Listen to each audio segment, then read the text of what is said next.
Good morning, gorgeous ones. Just after 8 o'clock. I am wearing an hoodie. I got this for Mother's Day, and seriously, it's such a big upgrade from the bathrobe that you sometimes see me in. And it is the most snuggly, wonderful thing of all time. Now, today, talking mindset again. This whole week is about mindset. And you remember in Monday's episode, we talked about mindset is not willpower. Mindset is changing your thoughts and beliefs. Now, yesterday I talked about the idea that if you want to change your, we talked yesterday about FOMO and the thought of missing out, and that is often the reason that people struggle with change. You know, they're worried they're going to miss out on their treats and their sugary food. And so changing your language and those sorts of things are about that. So today, and I'm wearing my glasses because I've run out of contact lenses, but I'll talk about that. I talked about that on the cooking show last night. So today I'm talking about your thoughts and beliefs. So your mindset is your thoughts and beliefs about situations. So again, for low carb people, it's about changing your thoughts and beliefs about your food and what it means for you. Now, here's the thing. The first time that you try and do it, your brain doesn't really believe it. So, for example, yesterday I talked about the idea that, you know, part of our brain goes, oh my God, I love chocolate. It tastes amazing. I'm never going to be able to live without it. I used to say that all the time. I'll die if I can't eat Maltesers. Such a load of rubbish, isn't it? I mean, seriously, how dramatic. I'll die. People do it all the time though. I'll die without bread. No, you won't. But that's another talk. Because what I'm wanting to say is that you can change the way you think about those products if you want to. And I would honestly say it's really important that you try and do that, because that's how you change your behavior long term. You're not just white knuckling it for 12 weeks or 6 weeks or 4 weeks, wishing you could have this food but not being able to, because that's when you live in denial. So you're denying yourself it, and deprivation. And denial and deprivation are not something that humans do particularly well, and it's not something that's sustainable. So we go, all right, rather than feel like we're in denial, we have to change our thoughts and beliefs about products. So for me, as you know, chocoholic, I loved chocolate. I thought, how will I live without it? My life is going to be ruined. Going to the movies will be terrible. Reading a book on the couch will be unbearable. What am I going to do every night when I normally eat ice cream? My life is going to be horrid.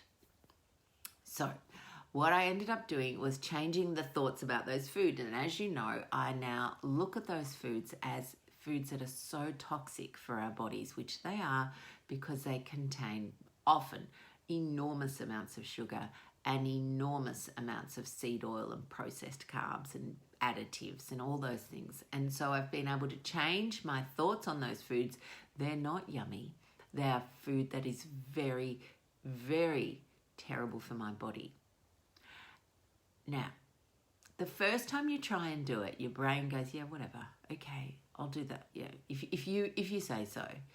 And the way I love to describe it is that when we're changing beliefs, I've got the sun in my eyes. Sorry about that today. It's a little bit crazy. When we're changing beliefs, the first time somebody challenges a belief, we don't believe it. We don't listen. And the example that I've sometimes talked about is Santa. So if you're a 7-year-old child, you absolutely believe in Santa. You look for evidence, and there is buckets of it that he is real. There's sparkles from the reindeers, there's half-eaten carrots, there's drinks of milk, there's stories, there's writing lists. You can now track his sleigh. So much evidence that he is real. Except, of course, we know that's not true. So the first time a kid hears that Santa might not be true from an older child or something, they run home, ask their parents, they don't believe it. And the parents, depending on the age of the child, you know, if the child's 10 or 12, they might kind of gently let them down. If they're 6, Yeah, they go, no, he is true. He's absolutely true. So the first time is always met with disbelief. Even the second and third time, disbelief that this could be true.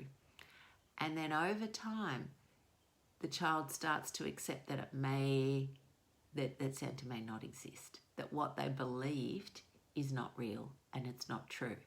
And society wants that. We don't want 15 and 16-year-old kids, 25 and 35-year-old people believing in Santa. That's not going to be helpful. So we dismantle the myth as well. And we start saying, yeah, no, it wasn't. It was really me, parents putting the presents out. It was really, no, the guy at the shop, he was just somebody who was hired. He's not really a helper. The Santa's elves, they don't really make the toys. We just get them from factories like everything else. So we dismantle that myth.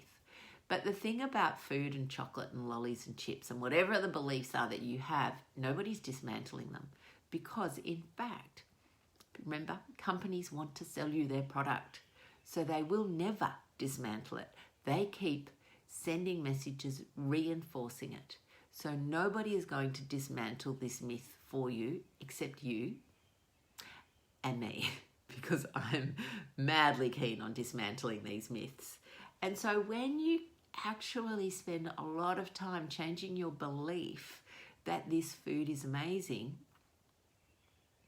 or this food is, everything. And then there's so many little subliminal messaging, food brings families together. And I've got to talk on that tomorrow. That's one we're going to myth bust tomorrow. When you do that, you actually uncouple food from emotion. And that's the key. Taking food out of the equation, when you take the emotion out of it, then you have your food freedom, because you're not eating the food based on an emotional level. You're eating it based on your thoughts and beliefs around that, which is what we encourage, of course, is to be looking at your food as nutrition and fuel and something beautifully nurturing for your body. All right, my lovely ladies and blokes, because I know blokes watch. As I said, I'm wearing my hoodie. I do feel snuggly. It's lovely. It's chilly in here this morning. It's a beautiful morning, but cold. So have a wonderful, wonderful day.